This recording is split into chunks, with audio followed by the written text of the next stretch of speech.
નમસ્કાર, જય માતાજી. Welcome to episode 4. શું ક્યારેય તમે માં અન્નપૂર્ણા અને શિવજીનો આ સુંદર ફોટો જોયો છે? કેટલો સુંદર છે આ ફોટો. પરંતુ સુંદરતાની સાથે સાથે એક ખૂબ જ ઇમ્પોર્ટન્ટ મેસેજ, એક ખૂબ જ ઇમ્પોર્ટન્ટ સાર પણ સમજાવી જાય છે આ ફોટો. શું ક્યારેય ધ્યાનથી વિચાર્યું છે શું છે એ સાર?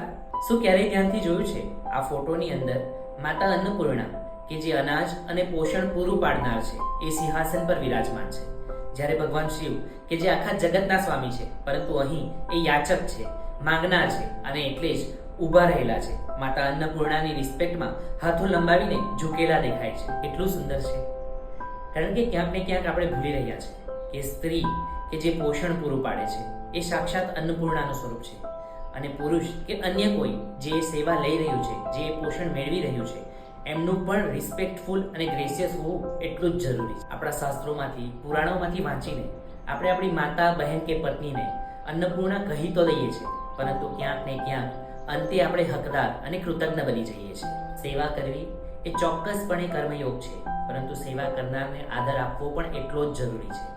Being respectful, grateful and gracious towards સેવાદાર is equally important. જય માતાજી.